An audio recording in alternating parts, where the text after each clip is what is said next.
현재 한국의 방산업체가 대규모 수주 사업에 도전장을 제시하자 해외 언론 매체들로부터 주목을 받고 있습니다. 현대로템이 K2 흑표 전차의 유럽 수출 고비를 당기기 위해 유럽 3대 종합방산 전시회 중 하나인 폴란드 국제 방위산업 전시회에 참가한 것입니다. 향후 예상되는 폴란드의 차세대 주력 전차 발주에 K2 흑표의 제품 경쟁력과 사업 소행 능력을 홍보하기 위해 참가한 것인데, 폴란드는 차세대 전차 사업을 통해 약 800대의 전차를 개발 및 생산할 계획입니다. 폴란드의 사업 규모만 10조 5천억 원에 달할 정도로 주요 전차 개발 업체들이 대거 참가한 상황입니다. 관련 업계에 따르면 현대로템은 우리나라 방위사업청과 함께 오는 8일부터 10일까지 폴란드 키엘체에서 열리는 2020 국제 방위산업 전시회 MSPO에 참가해 K2 흑표를 기반으로 한 차세대 주력 전차인 K2PL 모델을 공개했습니다. 최근 세계 각국에서 방산 전시회가 연기 및 취소되고 있고, 폴란드 지역 역시 팬데믹으로 몸살을 앓고 있지만 참가하기로 결정한 건 K2 전차 첫 수출을 확정짓기 위한 중요한 순간이라는 판단이 앞섰기 때문입니다. 해당 방위산업 전시회는 1993년부터 개최된 유럽 3대 방산 전시회입니다. 현대로템은 이번 전시회에서 K2PL 모델을 폴란드 국방부 측에 제안했습니다. 이 자리에서 계약이 성사되면 폴란드는 현대로템 K2 흑표 전차의 첫 번째 수출국이 됩니다. 이탈리아의 군사 전문 매체 아날리시디페사는 독일 일간지 디벨트를 인용해 이같이 보도했습니다. 디펠트는 독일과 프랑스가 폴란드 육군 현대화와 관련한 협력 문제에서 배제됐으며, 이런 결정은 유럽 방산 정책과 안보에 심각한 결과들을 가져올 것이라고 전했습니다. 폴란드와 협력을 거절하는 사례로 독일과 프랑스가 공동으로 개발하는 주력 지상 전투 체계를 언급하며, 폴란드는 새로운 전차 생산에 기꺼이 참여하려고 하지만 독일과 프랑스는 이 프로젝트를 혼자 수행하기를 더 원한다고 지적했습니다. 폴란드는 북대서양 조약기구의 동부를 방어해 군사 부담이 큰데, 유럽 프로젝트에서 배제된다면 미국과의 협력에 더 집중할 수밖에 없습니다. 이와 같은 일은 유럽 국가에서 흔한 일로 독일과 프랑스가 배제된 상황이 한국에게 새로운 기회를 제공했습니다. 유럽 협력국으로부터 배제된 폴란드는 한국에서 새로운 군 파트너, 즉 현대로템을 물색했으며, 현대는 K2 모델을 폴란드에 제안할 것이라고 디벨트는 보도했습니다. 이 계약으로 지금도 가장 많은 탱크를 보유한 폴란드가 독일과 프랑스 육군이 합친 것보다 더 많은 현대 전차를 배치하는 것을 목표로 하고 있습니다. 디벨트는 이어 독일이나 프랑스 산업계는 프로젝트에 추가 파트너가 필요 없다는 이유만으로 800대의 전차 수주를 이룰 것인가라고 지적했습니다. 독일과 프랑스의 주요 지상 전투 체계로 알려진 울프 프로그램이 오는 2035년 종료될 수 있는 데다 폴란드의 참여도 불투명한 가운데 현대로템이 전차 생산과 산업협력을 제안하고 있는 것은 충분히 대안이 될 수 있다고 소개했습니다. 한편 K2 흑표는 지난 2008년 개발이 완료된 육군 차세대 전차로 2015년 1차 양산분 100대가 실전 배치됐습니다. 주포로 120mm 55구경 활강포를 장착했고, 능동 방어체계와 반응장갑, 포탄 자동장전 시스템 등 최신 기술이 대거 탑재됐습니다. 또 1500마력의 엔진으로 최대 속도, 시간당 70km의 기동력을 발휘하며 군사작전 수행에 있어 탁월한 능력을 보유하고 있습니다. 스노클을 부착 시 수심 4.1m까지 잠수 도하 기능도 갖추면서 기존의 제한적이던 작전 반경을 더욱 확대했습니다. K2PL의 가장 큰 특징은 바퀴축을 기존 6축에서 7축으로 늘렸다는 점입니다. 국내 K2 전차보다 장비가 추가돼 중량이 늘어날 것을 고려한 것입니다.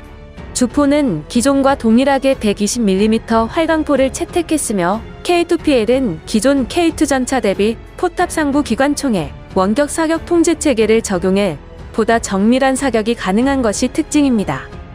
또 현지 요구사항에 맞춰 전차로 날아오는 투사체를 요격하는 능동 파괴 체계와 전차의 전후좌우 시야 확보가 가능한 360도 카메라와 같은 다양한 사양을 갖춰 경쟁력을 갖출 것으로 보입니다. 현대로템은 앞서 2008년 전차 강국인 독일을 제치고 터키의 K2 흑표 생산 기술을 수출한 적이 있지만, 폴란드 수출이 성사되면 처음으로 완제품과 기술을 함께 수출하는 쾌거를 달성하게 됩니다. 국내뿐만 아니라 해외 언론에서도 한국 방산업체의 폴란드 사업 수주 가능성을 높게 보고 있습니다. 폴란드 국방부가 국군이 보유한 노후전차 T-72M1과 PT-91 트바르디 전차를 대체할 차세대 전차 도입을 추진하면서 현대 로템을 파트너로 점찍은 것으로 전해지고 있기 때문입니다. 폴란드 군사 전문 매체 등으로부터 폴란드가 차세대 전차 개발을 위해 현대 로템과 제휴했고 오는 2023년부터 생산에 돌입한다는 보도가 나오기도 했습니다. 당초 폴란드는 신형 전차 개발을 위해 프랑스와 독일과 함께 MDCS 프로젝트를 추진했으나 독일과 프랑스의 참여 거부로 취소되면서 새로운 파트너를 몰색했습니다. 폴란드가 자국 생산을 원칙으로 내세우는 가운데 현대로템이 폴란드에 공동 개발을 제안하면서 수주 가능성이 높아지고 있습니다. 폴란드는 지난 2016년 하나디펜스의 K9 자주포의 차체 120대를 수입하는 계약을 체결하는 등 한국 기업과 협력한 바 있습니다. 현재 폴란드는 영국의 자주포 기술을 K9 자주포의 차체와 결합한 신형 자주포 크랩을 현지에서 생산 중입니다. 이번 전시회 참가는 현대로템이 보유하고 있는 기술 역량을 해외 시장에 알릴 수 있는 좋은 기회가 될 것입니다. 1950년대 한국은 구식 수류탄, 화염병을 제외하곤 변변한 대전차 무기가 없었습니다. 결국 북한의 기습 공격에 속수무책으로 밀렸고 전쟁 발발 3일 만에 수도 서울을 빼앗겼습니다. 전차 등 지상무기 체계 개념조차 생소했던 한국군의 철갑을 두른 T-34는 공포 그 자체였습니다. 휴전 협정이 체결된 뒤 한국군은 뼈아픈 경험을 반복하지 않기 위해 최우선적으로 전차 전력을 보완하기로 방침을 세웠습니다. 미군의 M48을 지원받은 뒤에 수리하고 분해하며 독자적인 전차 생산을 시도했고 1970년대 국내 중공업 부흥과 맞물려 이 같은 노력은 M48을 개량 발전시킨 한국형 전차 개발로 이어지면서 K-방위 산업의 시초를 마련했습니다. 과거로부터 70년이 지난 현재 K방산이 달성한 성과는 세계가 주목할 정도입니다. 국내 방산 매출 규모는 2018년 기준 13조 6천억 원으로 10년 전 7조 2,300억 원보다 2배 가까이 성장했습니다. 개인 무장인 탄약부터 항공유도 장치, 함정, 지상기동 장비, 통신전자 장비까지 무기체계 전반을 아우르는 생산 포트폴리오가 갖춰졌습니다. 1950년대 군사 원조국이었던 한국이 군사장비 수출국으로 발돋움한 것입니다. K방산의 자존심으로 불리는 K9 자주포는 뛰어난 스펙과 가성비로 수출기를 개척했습니다. 2001년 터키를 시작으로 폴란드, 인도, 핀란드, 에스토니아 등의 수출을 성공했습니다. 국내에서 생산된 지상무기 체계로는 최대인 2조 원 이상의 수출 실적을 기록할 정도입니다. 차곡차곡 쌓아온 K방산의 기술력은 이제 군사 선진국의 동무대로 간주됐던 글로벌 미사일, 로켓 시장에서도 인정받고 있습니다.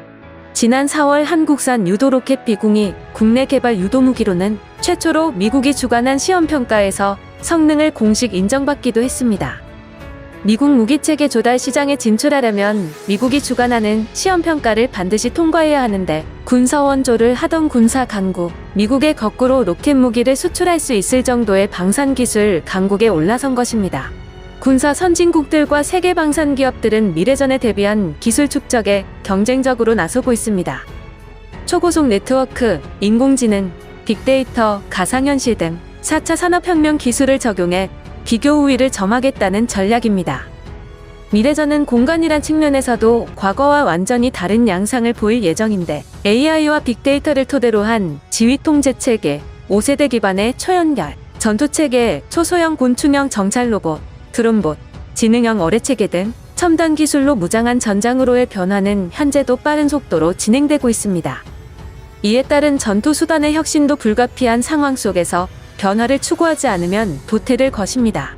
한국 방위산업체는 시시각각으로 변하는 국제 정세 속에서 이 같은 추세에 맞춰 미래전에 대비한 기술 투자에 적극 나서고 있으며 한국 방산업계가 경쟁력을 보유하기 위해 정부가 주도적으로 금융지원, 산업협력 등 각종 지원 활동을 아끼지 말아야 할 것입니다.